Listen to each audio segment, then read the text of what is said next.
আশা করি সকলেই ভালো আছেন, সুস্থ আছেন। এতটুকু আশা করতেই পারি, কারণ সব কিছুর পরে আমাদের বেঁচে থাকতে হবে, এটাই জীবন। আজকে আমাদের যে বইটি ছিল সেটি আমাদের প্রথম পর্ব হতে যাচ্ছে। 15ই আগস্ট, রক্তাক্ত শেষ রাত, ডক্টর জাহিদুল ইসলামের লেখা। গতকাল আমরা সূচিপত্র এবং সম্পাদকের কথা আমরা পড়েছিলাম, পাঠ করেছিলাম, যার জন্য আজকে আমরা তার পরবর্তী থেকে শুরু করার চেষ্টা করছি। কথা না বাড়িয়ে শুরু করি। শেখ মুজিব আমার পিতা, শেখ হাসিনা। বাইগার নদীর তীর ঘেঁষে ছবির মতো সাজানো সুন্দর একটি গ্রাম। সে গ্রামটির নাম টুঙ্গিপাড়া। বাইগার নদী এঁকে বেঁকে গিয়ে মিশেছে মধুমতি নদীতে। এ মধুমতি নদীর অসংখ্য শাখার একটি বাইগার নদী। নদীর দুপাশে তাল, তমাল, হিজল গাছের সবুজ সমারোহ। ভাটিয়ালি গানের সুর ভেসে আসে হালধরা মাঝির কণ্ঠ থেকে। পাখির গান আর নদীর কলকল ধ্বনি এক অপূর্ব মনোরম পরিবেশ গড়ে তোলে। প্রায় 200 বছর পূর্বে মধুমতি নদী এ গ্রাম ঘেঁষে বয়ে যেত। এ নদীর তীর ঘেঁষেই গড়ে উঠেছিল জনবসতি। প্রকৃতির অমোঘ নিয়মে ধীরে ধীরে নদীটি দূরে সরে যায়। চর জেগে ওঠে আরও অনেক গ্রাম। সেই 200 বছর আগে ইসলাম ধর্ম প্রচারের দায়িত্ব নিয়েই আমাদের পূর্বপুরুষেরা এসে এ নদী বিধৌত প্রাকৃতিক সৌন্দর্য ও সুষমামণ্ডিত ছোট্ট গ্রামটিতে তাদের বসতি গড়ে তোলে এবং তাদের ব্যবসা বাণিজ্য ছিল কলকাতা বন্দরকে কেন্দ্র করে। অনাবাদি জমিজমা চাষাবাদ শুরু করেন এবং গ্রামের বসবাসকারী কৃষকদের নিয়ে একটা আত্মনির্ভরশীল গ্রাম হিসেবেই এই গ্রামটিকে বেশ বর্ধিষ্ণু গ্রামরূপে গড়ে তোলেন। যাতায়াত ব্যবস্থা প্রথমে শুধু নৌকাই ছিল একমাত্র ভরসা। পরে গোপালগঞ্জ থানা স্টিমার ঘাট হিসাবে গড়ে ওঠে। আমাদের পূর্বপুরুষেরা টুঙ্গিপাড়া গ্রামে জমিজমা ক্রয় করে বসতির জন্য কলকাতা থেকে কারিগর ও মিস্ত্রি এনে দালান বাড়ি তৈরি করেন, যা সমাপ্ত হয় 1854 সালে। এখনও কালের সাক্ষী হয়ে দাঁড়িয়ে আছে সেই দালানের ধ্বংসাবশেষ। 1971 সালে যে দুটি দালানে বসতি ছিল, পাকিস্তানি হানাদার বাহিনী আগুন দিয়ে সে দুটিই জ্বালিয়ে দেয়। এ দালান কোঠায় বসবাস শুরু হবার পর ধীরে ধীরে বংশবৃদ্ধি হতে থাকে আর আশেপাশে বসতির সংখ্যাও বৃদ্ধি পায়। এ দালানেরই উত্তর পূর্ব কোণে টিনের চৌচালা ঘর তোলেন আমার দাদার বাবা শেখ আব্দুল হামিদ। আমার দাদা শেখ লুৎফর রহমান এ বাড়িতেই সংসার গড়ে তোলেন, আর এখানেই জন্ম নেয় আমার আব্বা 1920 সালের 17ই মার্চ। আমার আব্বার নানা শেখ আব্দুল মজিদ। আমার আব্বার আকিকার সময় নাম রাখেন শেখ মুজিবুর রহমান।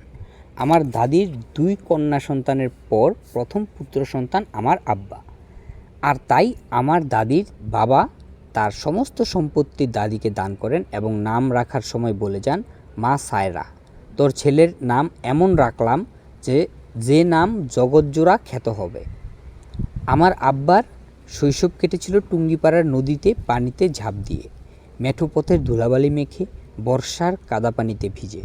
বাবুই পাখি ভাষা কেমন করে গড়ে তোলে, মাছরাঙা কিভাবে ডুব দিয়ে মাছ ধরে, কোথায় দোয়েল পাখির বাসা, এসব দেখে। দোয়েল পাখির সুমধুর সুর আমার আব্বাকে দারুণভাবে আকৃষ্ট করত, আর তাই গ্রামের ছোট ছোট ছেলেদের সঙ্গে মাঠে ঘাটে ঘুরে প্রকৃতির সাথে মিশে বেড়াতে তার ভালো লাগতো। ছোট্ট শালিক পাখির ছানা, ময়না পাখির ছানা ধরে তাদের কথা বলা ও শীষ দেয়া দেখাতেন। বানর ও কুকুর পুষতেন, আর তারা তার কথা মতো যা বলতেন তাই করত। আবার এগুলো দেখাশোনার ভার দিতেন ছোট বোন হেলেনের উপর। এ পোষা পাখি জীবজন্তুর প্রতি এতটুকু অবহেলা তিনি সইতে পারতেন না। মাঝে মাঝে এজন্য ছোট বোনকে বকাও খেতে হতো। আমাদের বাড়ির দক্ষিণ পশ্চিম দিক ঘেঁষে একটা সরু খাল চলে গেছে, যে খাল মধুমতি ও বাইগার নদীর সংযোগ রক্ষা করে। এই খালের পাড়েই ছিল বড় কাচারি ঘর, আর এ কাচারি ঘরের পাশে মাস্টার, পণ্ডিত ও মৌলভী সাহেবদের থাকার ঘর ছিল। এরা গৃহশিক্ষক হিসাবে নিয়োগপ্রাপ্ত ছিলেন এবং তাদের কাছে আমার আব্বা বাংলা, আরবি, ইংরেজি ও অঙ্ক শিখতেন। আমাদের পূর্বপুরুষদের গড়ে তোলা গিমাডাঙ্গা টুঙ্গিপাড়া স্কুল তখন ছিল প্রাথমিক বিদ্যালয়, বাড়ি থেকে প্রায় 1.25 কিলোমিটার দূরে। আমার আব্বা এই স্কুলেই প্রথম লেখাপড়া করেন। একবার বর্ষাকালে নৌকা করে স্কুল থেকে ফেরার সময় নৌকা ডুবি হয়ে যায়। আমার আব্বা খালের পানিতে পড়ে যান। এরপর আমার দাদি তাকে আর ওই স্কুলে যেতে দেননি। একরত্তি ছেলে, চোখের মণি, গোটা বংশের আদরের দুলাল। তার এতটুকু কষ্ট যেন সকলেরই কষ্ট। সেই স্কুল থেকে নিয়ে গিয়ে গোপালগঞ্জ মিশনারি স্কুলে ভর্তি করে দেন। গোপালগঞ্জ আমার দাদার কর্মস্থল ছিল। সেই থেকেই গোপালগঞ্জেই তিনি পড়ালেখা করতে শুরু করেন। মাঝখানে একবার দাদা মাদারীপুর বদলি হন। তখন কিছুদিনের জন্য মাদারীপুরেও আব্বা পড়ালেখা করেন। পরে গোপালগঞ্জেই তার শৈশব কাটে। আমার আব্বার শরীর ছিল বেশ রোগা, তাই আমার দাদা দাদি সবসময়ই ব্যস্ত থাকতেন কিভাবে তার খোকার শরীর ভালো করা যায়। আদর করে দাদা দাদিও খোকা বলেই ডাকতেন। আর ভাই বোন গ্রামবাসীদের কাছে ছিলেন মিয়া ভাই বলে পরিচিত। গ্রামের সহজ সরল মানুষদের সঙ্গে অত্যন্ত সহজভাবে তিনি মিশতেন। আমার দাদি সবসময় ব্যস্ত থাকতেন খোকার শরীর সুস্থ করে তুলতে, তাই দুধ, ছানা, মাখন ঘরেই তৈরি হতো। বাগানের ফল, নদীর তাজা মাছ সবসময় খোকার জন্য বিশেষভাবে থাকতো। কিন্তু আমার আব্বা ছোট্টবেলা থেকে ছিপছিপে পাতলা ছিলেন, তাই দাদির আফসোসের সীমা ছিল না যে কেন তার খোকা একটু হৃষ্টপুষ্ট নাদুস নুদুস হয় না। খাবার বেলায় খুব সাধারণত ভাত, মাছের ঝোল, সবজি তিনি পছন্দ করতেন। খাবার শেষে দুধভাত, কলা ও গুড় খুব পছন্দ করতেন। আমার 4 ফুফু ও 1 চাচা ছিলেন। ছোট্ট ভাইটির যাতে কোনো কষ্ট না হয় এজন্য সদা সর্বদা ব্যস্ত থাকতেন বড় 2 বোন। বাকিরা ছোট্ট, কিন্তু দাদা দাদির কাছে খোকার আদর ছিল সীমাহীন। আমাদের বাড়িতে আশ্রিতের সংখ্যাও ছিল প্রচুর। আমার দাদার বা দাদির বোনদের ছেলে মেয়ে, বিশেষ করে যারা পিতৃমাতৃহারা, তাদেরকে দাদা দাদি নিজেদের কাছে এনেই মানুষ করতেন। আর তাই প্রায় 17-18 জন ছেলে মেয়ে একই সঙ্গে বড় হয়ে ওঠে। আব্বার যখন 10 বছর বয়স তখন তার বিয়ে হয়। আমার মায়ের বয়স ছিল মাত্র 3 বছর। আমার মা পিতৃহারা হবার পর তার দাদা এই বিয়ে দিয়ে সমস্ত সম্পত্তি মা ও খালার নামে লিখে দেন। আমার খালা মায়ের থেকে 3-4 বছরের বড়। আত্মীয়ের মধ্যেই 2 বোনকে বিয়ে দেন এবং আমার দাদাকে গার্ডিয়ান মুরব্বি করে দেন। আমার মার যখন 6-7 বছর বয়স তখন তার মা মারা যান এবং তখন আমার দাদি কোলে তুলে নেন আমার মাকে। আর সেই থেকে একই সঙ্গে সব ছেলে মেয়ের সঙ্গে তিনি বড় হতে থাকেন। আমার আব্বার লেখাপড়ার পাশাপাশি খেলাধুলার প্রতি দারুণ ঝোঁক ছিল। বিশেষ করে ফুটবল খেলতে খুব পছন্দ করতেন। মধুমতি নদীর পার হয়ে চিতলমারি ও মোল্লারহাট যেতেন খেলতে। গোপালগঞ্জ স্কুলের টিম ছিল। এদিকে আমার দাদাও খেলতে পছন্দ করতেন। আব্বা যখন খেলতেন তখন দাদাও মাঝে মাঝে খেলা দেখতে যেতেন। দাদা আমাদের কাছে গল্প করতেন যে তোর আব্বা এত রোগা ছিল যে বলে জোরে লাথি মেরে মাঠে গড়িয়ে পড়ত। আব্বা যদি ধারে কাছে থাকতেন তবে সঙ্গে সঙ্গে প্রতিবাদ করতেন। আমরা তখন সত্যিই খুব মজা পেতাম। এর পেছনে মজার ঘটনা হলো মাঝে মাঝে আব্বার টিম ও দাদার টিমের মধ্যে খেলা হতো। এখনও আমি যখন ওই সমস্ত এলাকায় যাই অনেক বয়স্ক লোকের সঙ্গে পরিচয় হয় যারা আব্বার ছোটোবেলার কথা বলতেন। আমাদের বাড়িতে এই খেলার অনেক ফটো ও কাগজ ছিল। 1971 সালে পাকিস্তানি হানাদার বাহিনী আমাদের বাড়ি পুড়িয়ে দেয়, ফলে সব শেষ হয়ে যায়। তিনি ছোটোবেলা থেকে অত্যন্ত হৃদয়বান ছিলেন। তখনকার দিনে ছেলেদের পড়াশোনার তেমন সুযোগ ছিল না। অনেকে বিভিন্ন বাড়িতে জায়গির থেকে পড়াশোনা করত। 4-5 মাইল পথ হেঁটে স্কুলে আসতে হতো। সকালে ভাত খেয়ে স্কুলে আসতো আর সারাদিন অভুক্ত অবস্থায় অনেক দূরে হেঁটে তাদের ফিরতে হতো। যেহেতু আমাদের বাড়িটা ছিল ব্যাংক পাড়ায়, আব্বা তাদেরকে বাড়িতে নিয়ে আসতেন। স্কুল থেকে ফিরে দুধ ভাত খাবার অভ্যাস ছিল এবং সকলকে নিয়েই খাবার খেতেন। দাদির কাছে শুনেছি আব্বার জন্য মাসে কয়েকটা ছাতা কিনতে হতো, কারণ আর কিছুই নয়, কোনো ছেলে গরিব ছাতা কিনতে পারে না। প্রখর রোদ বা বৃষ্টিতে কষ্ট হবে দেখে তাকে ছাতা দিয়ে দিতেন। এমনকি পড়ার বইও মাঝে মাঝে দিয়ে আসতেন। দাদির কাছে গল্প শুনেছি যখন ছুটির সময় হতো তখন দাদি আম গাছের নিচে এসে দাঁড়াতেন। খোকা আসবে দূর থেকে রাস্তার উপর নজর রাখতেন। একদিন দেখেন তার খোকা গায়ে চাদর জড়িয়ে হেঁটে আসছে, পরনের পাজামা পাঞ্জাবি নেই। কী ব্যাপার? এক গরিব ছেলেকে তার শতচ্ছিন্ন কাপড় দেখে সব দিয়ে এসেছেন। আমার দাদা দাদি অত্যন্ত উদার প্রকৃতির ছিলেন। আব্বা যখন কাউকে কিছু দান করতেন তখন কোনোদিনই তাকে বকাঝকা করতেন না, বরং উৎসাহ দিতেন। আমার দাদা ও দাদির এই উদারতার আরও অনেক নজির রয়েছে। স্কুল পড়তে পড়তে আব্বার বেরি বেরি রোগ হয় এবং চোখ খারাপ হয়ে যায়। ফলে 4 বছর লেখাপড়া বন্ধ থাকে।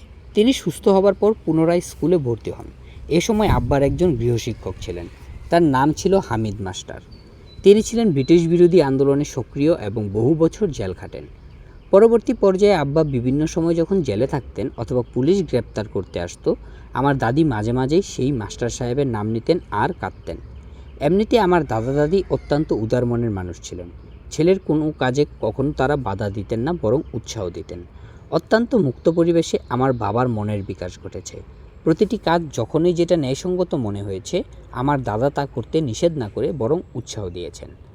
আব্বার একজন স্কুল মাস্টার ছোট্ট একটা সংগঠন গড়ে তোলে বাড়ি বাড়ি ঘুরে ধান, টাকা, চাল জোগাড় করে গরিব মেধাবী ছেলেদের সাহায্য করতেন। অন্যতম সক্রিয় কর্মী হিসাবে তিনি তার সঙ্গে কাজ করতেন এবং অন্যদের উৎসাহ দিতেন। যেখানেই কোনো অন্যায় দেখতেন সেখানেই তিনি প্রতিবাদ করতেন। একবার একটি অন্যায়ের প্রতিবাদ করতে গিয়ে তিনি প্রথম সরকারের সমর্থকদের দ্বারা ষড়যন্ত্রের শিকার হন ও গ্রেপ্তার হয়ে কয়েকদিন জেলে থাকেন। কৈশোরেই তিনি খুব বেশি অধিকার সচেতন ছিলেন। একবার যুক্ত বাংলার প্রধানমন্ত্রী শেরে বাংলা গোপালগঞ্জ সফরে যান এবং স্কুল পরিদর্শন করেন। সেই সময় সাহসী কিশোর মুজিব তার কাছে স্কুলে ঘরে বর্ষার পানি পড়ার অভিযোগ তুলে ধরেন এবং মেরামত করার অঙ্গীকার আদায় করে সবার দৃষ্টি আকর্ষণ করেন। গোপালগঞ্জ স্কুল থেকে মেট্রিক পাশ করে তিনি কলকাতায় ইসলামিয়া কলেজে পড়তে যান। তখন বেকার হোস্টেলে থাকতেন। এ সময় তিনি হোসেন শহীদ সোহরাওয়ার্দীর সংস্পর্শে আসেন। হলওয়ে মনুমেন্ট আন্দোলনে জড়িয়ে পড়েন সক্রিয়ভাবে। এ সময় থেকে তার রাজনীতিতে সক্রিয় অংশগ্রহণ শুরু হয়। 1946 সালে তিনি বিএ পাশ করেন। পাকিস্তান ভারত ভাগ হবার সময়ে যখন দাঙ্গা হয়, তখন দাঙ্গা দমনে সক্রিয় ভূমিকা রাখেন। কাজ করে যেতেন নিজের জীবনের ঝুঁকি নিয়ে। আমার মেজো ফুফু তখন কলকাতায় থাকতেন। ফুফুর কাছে শুনেছি মাঝে মাঝে অনেক অভুক্ত অবস্থায় হয়তো 2 দিন বা 3 দিন কাজ করে গেছেন। মাঝে মাঝে যখন ফুফুর খোঁজ খবর নিতে যেতেন, তখন ফুফু জোর করে কিছু খাইয়ে দিতেন। অন্যায়কে তিনি কোনোদিনই প্রশ্রয় দিতেন না। ন্যায় ও সত্য প্রতিষ্ঠার জন্য জীবনের ঝুঁকি নিতে তিনি কখনো পিছপা হননি। পাকিস্তান হবার পর তিনি ঢাকা বিশ্ববিদ্যালয়ের আইন বিভাগে ভর্তি হন।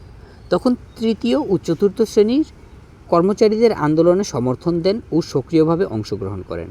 সচিবালয়ের সামনে অবস্থান ধর্মঘট করতে গিয়ে গ্রেপ্তার হন। অল্প কয়েকদিন পর মুক্তি পায়।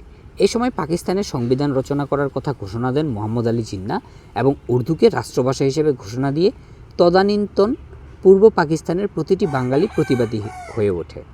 ছাত্র সমাজ এই আন্দোলনে সক্রিয় অংশগ্রহণ করে। এই আন্দোলনে 1949 সালে আমার আব্বা গ্রেপ্তার হন। আমি তখন খুবই ছোট, আর আমার ছোট ভাই কামাল কেবল জন্মগ্রহণ করেছে। আব্বা ওকে দেখারও সুযোগ পাননি। একটানা 1952 সাল পর্যন্ত তিনি বন্দী ছিলেন। সে সময় আমাদের 2 ভাই বোনকে নিয়ে আমার মা দাদা দাদির কাছে থাকতেন। একবার একটা মামলা উপলক্ষে আব্বাকে গোপালগঞ্জ নিয়ে যাওয়া হয়। কামাল তখন অল্প অল্প কথা বলা শিখেছে, কিন্তু আব্বাকে ও কখনো দেখেনি, চেনেও না। আমি যখন বারবার আব্বার কাছে ছুটে যাচ্ছি, আব্বা আব্বা বলে ডাকছি, ও শুধু অবাক হয়ে তাকিয়ে দেখছে। গোপালগঞ্জ থানায় একটি বড় পুকুর আছে, যার পাশে বড় খেলার মাঠ।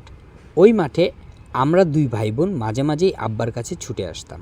অনেক ফুল পাতা কুড়িয়ে এনে থানার বারান্দায় কামালকে নিয়ে খেলতে বসেছি। ও হঠাৎ আমাকে জিজ্ঞেস করলো, হাসু আপা, তোমার আব্বাকে আমি একটু আব্বা বলি? কামালের সেই কথা আজ যখন মনে পড়ে, আমি তখন চোখের পানি রাখতে পারি না। আজও নেই। আমাদের আব্বা বলে ডাকারও কেউ নেই।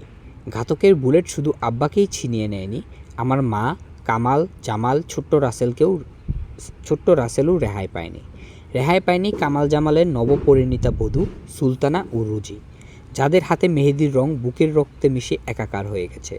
খুনিরা এখানেই শেষ করেনি। আমার একমাত্র চাচা শেখ নাসের, তরুণ নেতা আমার ফুফাতো ভাই শেখ মনি, আমার ছোট্টবেলার খেলার সাথী শেখ মনির অন্তঃসত্ত্বা স্ত্রী আরজুকে খুন করেছে। এই খুনিরা একই সাথে আক্রমণ করেছে আব্দুর রব শেরনিয়াবাদ, আমার ফুপা, তার 13 বছরের কন্যা বেবি, 10 বছরের ছেলে আরিফকে। তার জ্যৈষ্ঠ পুত্র আবুল হাসনাত আবদুল্লার 4 বছরের শিশুপুত্র বাবু খুনিদের হাত থেকে রেহাই পায়নি। কর্নেল জামিল, যিনি আমার পিতার জীবন রক্ষার জন্য ঘুম থেকে উঠে ছুটে এসেছিলেন, তাকেও তারা হত্যা করে। কেমন বর্বর নিষ্ঠুরতা! আজও গুলির আঘাতে পঙ্গু হয়ে আছেন আমার মেজো ফুপু। সেদিন কামাল আব্বাকে ডাকার অনুমতি চেয়েছিল। আমি সঙ্গে সঙ্গে ওকে আব্বার কাছে নিয়ে যাই। আব্বাকে ওর কথা বলি। আব্বা ওকে কোলে তুলে নিয়ে অনেক আদর করেন। আজ আর তারা কেউই বেঁচে নেই। আজ বারবার আমার মন আব্বাকে ডাকার জন্য ব্যাকুল হয়ে ওঠে।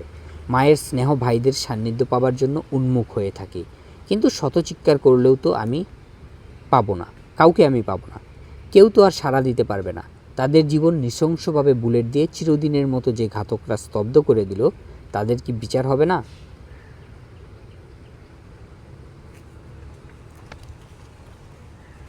আচ্ছা, এটি আমাদের একটি খণ্ড গেল শেখ হাসিনার লেখা। শেখ হাসিনার লেখা এখানে আরেকটি খণ্ড আছে এবং সেটি হচ্ছে সেই দুঃখের দিনে কী ঘটেছিল। 1975 সালের 15ই আগস্ট বাঙালি জাতির জীবনে ঘটে গেল এক কালো অধ্যায়। ফজরের আজান দিচ্ছে, প্রতিটি মুসলমানকে নামাজের জন্য ডাকছে। নিদ্রা থেকে নামাজ উত্তম, কিন্তু একদল ঘাতকের কাছে সেই আজানের মূল্য নাই। এগিয়ে চলছে তারা, মসজিদে নয়, চলছে তারা খুন করতে, হত্যা চালাতে। জিপ, গাড়ি, ট্রাক, সাথে সামরিক অস্ত্র, ট্যাঙ্ক নিয়ে তারা পৌঁছালো ধানমন্ডির 32 নম্বর সড়কে 677 নং প্লটের বাড়ির সামনে। একই সাথে আর একদল চলে গেল ধানমন্ডির 13 নম্বর সড়কে পুরাতন সড়ক নম্বর শেখ মনির বাসা। আরেক দল গেল 27 নম্বর মিন্টু রোড মন্ত্রী আব্দুর রব শেরনিয়াবাতের বাসায়। রাজধানী ঢাকা ধানমন্ডি 32 নং সড়কের বাড়িটিতে মহান নেতা জাতির পিতা বঙ্গবন্ধু শেখ মুজিবুর রহমান বাস করেন। গণপ্রজাতন্ত্রী বাংলাদেশের প্রথম রাষ্ট্রপতি এবং তখনও তিনি রাষ্ট্রপতি হিসেবে দায়িত্ব পালন করছেন। তারই নেতৃত্বে দীর্ঘ 23 বছরের স্বাধীনতা সংগ্রাম ও 9 মাসের মুক্তিযুদ্ধের মধ্য দিয়ে বিজয় অর্জন করে বাংলাদেশ নামে একটি স্বাধীন সার্বভৌম রাষ্ট্র আমরা পেয়েছি। বাঙালি জাতিসত্তার অস্তিত্ব ফিরে পেয়েছি। এ বাড়িতেই সেনাবাহিনীর বহর এসে যখন থামল, তখন চারদিকে গোলাগুলির আওয়াজ। বঙ্গবন্ধু শেখ মুজিবের ছেলে শেখ কামাল মুক্তিযুদ্ধে অংশগ্রহণ করেন। দেরাদুনে ট্রেনিং নিয়ে যুদ্ধের ময়দানে চলে যান। সে সময় তাকে নতুন দায়িত্ব দেয়া হয়। গণপ্রজাতন্ত্রী বাংলাদেশ সরকারের রাষ্ট্রপতি বঙ্গবন্ধু শেখ মুজিবুর রহমান কারাগারে বন্দী ছিলেন। উপরাষ্ট্রপতি সৈয়দ নজরুল ইসলাম এবং প্রধানমন্ত্রী তাজউদ্দিন 1971 সালের 17 এপ্রিল কুষ্টিয়া জেলার মেহেরপুর মহকুমার বর্তমান জেলা বৈদ্যনাথতলার বর্তমান মুজিবনগর আম্রকাননে শপথ নিয়ে মুক্তিযুদ্ধ পরিচালনা করেছেন। মুক্তিবাহিনীর পাশাপাশি সশস্ত্র বাহিনী গড়ে তুলে কর্নেল ওসমানী এমপিকে 3 বাহিনী প্রদান করা হয়। সশস্ত্র বাহিনীর অধিনায়ক বয়স্ক অবসরপ্রাপ্ত সেনা কর্মকর্তা 1970 সালে নির্বাচনে জয়ী হন। বাঙালির মধ্যে তখন তিনি উচ্চপদস্থ সেনা কর্মকর্তা এবং নির্বাচিত জনপ্রতিনিধি। তাকে 3 বাহিনীর অধিনায়ক করা হয়। বাংলাদেশ সরকার সশস্ত্র বাহিনীর অধিনায়ক কর্নেল ওসমানীর এডিসি হিসেবে শেখ কামালকে নিয়োগ দেন। একই সাথে মেজর নুরু এডিসি হিসেবে নিয়োগ পায়। 15ই আগস্ট গোলাগুলির আওয়াজ পেয়ে শেখ কামাল নিচে নেমে আসে কী হচ্ছে তা জানার জন্য। রিসিপশন রুমে এসে ফোনে যোগাযোগের চেষ্টা করে। এরই মধ্যে সামনের রাস্তায় গাড়ি আসার আওয়াজ পেয়ে বারান্দায় এসে দেখে মেজর নূর প্রবেশ করছে। কামালের যেহেতু পূর্ব পরিচিত, তাই সে মেজর নূরকে দেখে আশ্বস্ত হয় এবং কিছু বলতে যায়। এরই মধ্যে মেজর নূর ও তার সঙ্গীদের হাতের অস্ত্র কামালের বুক গুলিতে ঝাঁঝরা করে দেয়। কামাল লুটিয়ে পড়ে মাটিতে। মেজর নূর বর্তমানে কানাডায় বসবাস করছে। কামালকে হত্যা করে খুনির দল দোতলায় সিঁড়ি বেয়ে উঠতে থাকে। তখন দেখে শেখ মুজিব সিঁড়ি দিয়ে নিচে নেমে আসছেন। মেজর হুদা, নূর, মুসলেম উদ্দিন ও বেশ কয়েকজন সেনা কর্মকর্তাকে দেখেই তিনি কিছু জিজ্ঞেস করতে চান, কিন্তু তার কথা শেষ করতে দেয়া হয় না। গর্জে ওঠে তাদের অস্ত্র। গুলির আঘাতে সিঁড়িতে লুটিয়ে পড়েন তিনি। লুটিয়ে পড়ে বাংলাদেশ, মুজিব মানেই বাংলাদেশ। যে বুক ভরা ভালোবাসা শুধু দেশের তরে, ভালোবাসা বাংলার মানুষের জন্য, সে বুক ঝাঁঝরা হয়ে গেল ঘাতকের নির্মম বুলেটের আঘাতে। আর সেই বুকের রক্ত যেন সিঁড়ি বেয়ে গড়িয়ে গেল সমগ্র বাংলাদেশের সবুজ মাটিতে 55,000 বর্গমাইলের ভূখণ্ডে। সবুজ জমিনে লাল সূর্য, এই পতাকা তো বঙ্গবন্ধু মুজিবেরই দেয়া।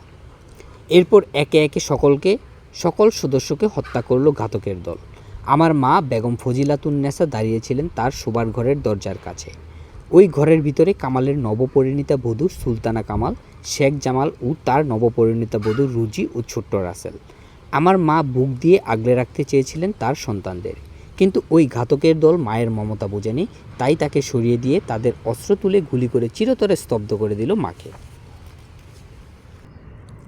মা লুটিয়ে পড়লেন দরজার সামনে। ভিতরে প্রবেশ করে একে একে হত্যা করলো জামাল, সুলতানা ও রুজিকে। রাসেলকে কি মনে করে নিচে নিয়ে গেল সেখানে লাইন করে দাঁড়ানো বাসার অন্যান্য কাজের লোক, কর্মরত পুলিশ, সরকারি কর্মচারী এবং সাথে আমার চাচা বঙ্গবন্ধু শেখ মুজিবের একমাত্র ছোট ভাই শেখ আবু নাসের মুক্তিযোদ্ধা এবং পঙ্গু ছিলেন। তাদের লাইনে দাঁড় করায়। এরপর শেখ নাসেরকে নিয়ে যায় রিসিপশনের কামরার বাথরুমে। সেখানে তাকে গুলি করে হত্যা করে। রাসেল মায়ের কাছে যাব বলে কাঁদছিল। তাকে একজন ঘাতক বলল, চলো তোমাকে মায়ের কাছে দিয়ে আসি। ভাই, বাবা, মায়ের লাশ পেরিয়ে রাসেলকে মায়ের ঘরে নিয়ে যায়। এরপর শোনা যায় গুলির শব্দ। ছোট্ট রাসেল গুলির আঘাতে ক্ষতবিক্ষত হয়ে লুটিয়ে পড়ে মেঝেতে। ছোট্ট মাথার ঘিলু ছাদ পর্যন্ত ছিটকে পড়ে। একটি প্রাণীও বেঁচে থাকতে পারেনি। মিলিটারি সেক্রেটারি কর্নেল জামিল খবর পেয়ে ছুটে এসেছিলেন। মিরপুর রোডে তাকে হত্যা করে। একজন পুলিশ কর্মকর্তা ওই রাতে ঘাতকদের হাতে নিহত হন, এএসপি এসবি সিদ্দিকুর রহমান। তিনি ঘাতকদের উপর যেতে বাধা দিয়েছিলেন বলে তাকে হত্যা করে। ধানমন্ডি ৩২ নং সড়ক বাড়িতে পরিবারের সকলেই নিহত হয়েছিল। 15ই আগস্ট সারাদিন ও সারা রাত লাশ ওই বাড়িতেই থাকে। 16ই আগস্ট বঙ্গবন্ধু শেখ মুজিবকে টুঙ্গিপাড়া নিয়ে যায়। মা ও অন্যান্য সকলকে বনানী কবরস্থানে যে যে অবস্থায় ছিল সেই অবস্থায় কবর দেয়। টুঙ্গিপাড়ার মসজিদের মৌলভী সাহেব লাশ গোসল করাতে চায়। সমগ্র গ্রামে কারফিউ জারি করা ছিল। তারপরেও তিব্বতের 570 সাবান দিয়ে গোসল করা এবং রিলিফ দেওয়ার জন্য রেড ক্রসের যে শাড়ি রেড ক্রস হাসপাতালে রাখা ছিল, সেখান থেকে কয়েকটা শাড়ি আনা হয়। সেই শাড়ির পাড় ছিঁড়ে কাফন পরানো হয়। গরিবকেই ভালোবেসেছিলেন, তাই তাদের যা দিতে পারতেন তা দিয়েই কাফন দেয়া হলো। বঙ্গবন্ধু শেখ মুজিবের মেজবোন আছিয়া খাতুন ধানমন্ডি সড়ক নং 13 পুরাতন বাড়িতে ভাড়া বাসায় থাকতেন। তার ছেলে শেখ ফজলুল হক মনি ও তার স্ত্রী অন্তঃসত্ত্বা আরজুমণিকে হত্যা করে। তাদের দুটি ছেলে, বড়টির 5 বছর ও ছোটটি 3 বছর বয়সের। মা ও বাবার রক্তাক্ত নিথর দেহের পাশে বসে কান্নাকাটি করছিল আর বলছিল, মা ওঠো, বাবা ওঠো। এই কান্না কি শুনতে পেয়েছিল বাবা মা? মিন্টু রোডের 27 নং বাড়ি বঙ্গবন্ধু শেখ মুজিবের সেজবোন আমিনা খাতুন বসবাস করতেন। তার স্বামী কৃষিমন্ত্রী আব্দুর রব শেরনিয়ারাত তার বাসায় ঢুকে গোলাগুলি করে। বাড়ির সকল সদস্যকে ডেকে বসার ঘরে বসায়, সেই অবস্থায় গুলি করে। বঙ্গবন্ধু শেখ মুজিবের সেজবোন আমিনা, আব্দুর রব শেরনিয়াবাত, মেয়ে বিউটি, রিনা, ছেলে খোকন, বড় ছেলের স্ত্রী শাহানা, মেয়ে বেবি 13, ছেলে আরিফ 10, নাতি সুকান্ত 4, ভাইয়ের ছেলে সাংবাদিক শহীদ শেরনিয়াবাত, নঈম খান রিন্টু ঘরের কাজ করত। পোটকার মা ও তার ছোট শিশু ছেলে পোটকা গুলিবিদ্ধ হয়। সকলের মৃত্যু নিশ্চিত করার জন্য দ্বিতীয় দফা গুলি করে। রমনা থানার ওসি গুলির আওয়াজ শুনে এ বাসায় ছুটে আসে। ততক্ষণে ঘাতকের দল চলে গেছে। সকলকে ঢাকা মেডিকেল কলেজ হাসপাতালে নিয়ে যায়। ডাক্তার ও ছাত্ররা দ্রুত চিকিৎসার ব্যবস্থা করে। তার ফলে সেজবোন আমিনা, মেয়ে বিউটি, রিনা, ছেলে খোকন, বড় ছেলের স্ত্রী শাহানার জীবন বাঁচাতে পারে। Subhanbagh colony, flat number 7D। Khadija Hossain Lily Bangabandhu Sheikh মুজিবের ছোট বোন বসবাস করতেন। তার ছোট মেয়ে রুজি জামাল নিহত হয়। সে বাড়িতেও ঘাতকের দল যায়। বোনের স্বামী সৈয়দ হোসেন সরকারি অফিসারকে গ্রেপ্তার করে নিয়ে আসে। বেগম খাদিজা হোসেনকে হাউস অ্যারেস্ট করে। বঙ্গবন্ধু শেখ মুজিব সারাটা জীবন উৎসর্গ করেছিলেন বাংলাদেশের মানুষের জন্য, শুধু দিয়েই গেছেন। আর সদ্য যুদ্ধবিধ্বস্ত স্বাধীন দেশে তার প্রিয় গরিব মানুষের জন্য যে কাপড় রিলিফ হিসেবে দিতে পারতেন, সেই কাপড়ই তার কাফন হিসেবে দেয়া হয়েছিল। বাংলাদেশের কাছ থেকে তিনি কিছুই নিয়ে যান নাই, শুধু দিয়েই গেছেন। বাংলার মানুষ তাকে গভীরভাবে আজও ভালোবাসে। যে বুক ভরা এ দেশের মানুষের জন্য ছিল শুধু ভালোবাসা। তার ভাষায় অক্ষয় ভালোবাসা, সেই বুকটাতে কি করে গুলি করতে পারল? এ ভালোবাসা থেকে বাংলার মানুষকে বঞ্চিত করে কি পেল খুনির দল ও ষড়যন্ত্রকারীরা? প্রশ্নের উত্তর কি কোনোদিন পাব? জিয়াউর রহমান অবৈধভাবে ক্ষমতা দখল করে 15ই আগস্টের সকল ঘাতকদের বিভিন্ন দেশে বাংলাদেশের দূতাবাসে চাকুরি দিয়ে খুনিদের সাজার পরিবর্তে দিয়েছিল পুরস্কার। সকলের ডিপ্লোম্যাটিক পাসপোর্ট ছিল। বর্তমানে বিভিন্ন দেশে কয়েকজন খুনি আশ্রয় চেয়ে সেখানেই বসবাস করছে। তাদের ফিরিয়ে আনার চেষ্টা করছি। 1996 সালের 21 বছর পর আওয়ামী লীগ বাংলাদেশের ক্ষমতায় আসে। খুনিদের চাকুরি থেকে বিতাড়িত করে বিচার কাজ শুরু করি। আর 35 বছর পর বিচারের রায় কার্যকর করার সুযোগ পাই। কত সরকার এসেছে, কেউই বিচার করে নাই। আমি কন্যা হিসেবে ক্ষমতায় এসে তারপর বিচার করি। কৃতজ্ঞতা জানাই বাংলার মানুষের প্রতি। আজ আর অগণিত মুজিব আদর্শের নিবেদিত প্রাণকর্মীদের প্রতি, যারা আমার পাশে থেকে শক্তি সাহস জুগিয়েছেন। পিতামাতা ভাইহারা নিঃস্ব রিক্ত দুটি বোন ছিলাম বিদেশে। আমরা পেয়েছি বাংলার অগণিত মানুষের স্নেহ ও ভালোবাসা। তারা আমাদের রক্ষা করেছেন, শত প্রতিকূল অবস্থায় পাশে থেকেছেন। তাদের মাঝেই ফিরে পেয়েছি হারানো বাবার স্নেহ, মায়ের স্নেহ, ভাইয়ের মমতা। তাই তো বাংলার মানুষের দুঃখমোচন করে ক্ষুধামুক্ত, দারিদ্র্যমুক্ত সোনার বাংলা গড়ে তোলার সেই স্বপ্ন পূরণ করাই আমাদের একমাত্র ব্রত। খুনিদের বিচার করে বাংলার মানুষ অভিশাপমুক্ত হয়েছে। তাই তো বাংলাদেশ আজ উন্নয়নশীল দেশ, এগিয়ে যাচ্ছে বাংলাদেশ। পিতা মুজিব বলেছিলেন, কেউ দাবায় রাখতে পারবে না, আর কেউ দাবায় রাখতে পারবে না। পিতা, তোমাকে দিলাম আমাদের অঙ্গীকার, তোমার দুঃখী মানুষের মুখে হাসি ফুটাবই, এ আমাদের প্রতিজ্ঞা। ৩৫ বছর পর পিতৃহত্যার বিচার করেছে, অপেক্ষা করতে হয়েছে এ দীর্ঘ সময়, বয়ে বেড়াতে হচ্ছে এক অসহনীয় যাতনা, সব হারাবার বেদনা। লেখক গণপ্রজাতন্ত্রী বাংলাদেশ সরকারের মাননীয় প্রধানমন্ত্রী ও বঙ্গবন্ধু কন্যা শেখ হাসিনা। এবং এই লেখাটি প্রথম প্রকাশ হয়েছে আগস্ট ২০২০। আচ্ছা, তার মানে এটি ২০২০ সালের লেখা। পরবর্তীতে আমরা আস্তে আস্তে আরও পাঠ করব। আপাতত এখানেই হয়তো থামছি। সবাই ভালো থাকবেন, সুস্থ থাকবেন, এবং আমি আপনাদের কমেন্ট আশা করছি। কিছু গালিগালাজ করেন, আর যদি কারোর ভালো লাগে তারা প্রশংসাসূচক বাক্য বিনিময় করতে পারেন। আমি চাচ্ছি এই বইটি পাঠ করে যেন আমার অন্তত ১,০০০ সাবস্ক্রাইবার তৈরি হয়। যাই হোক, দেখা যাক। শুভকামনা। সবাই ভালো থাকবেন, সুস্থ থাকবেন।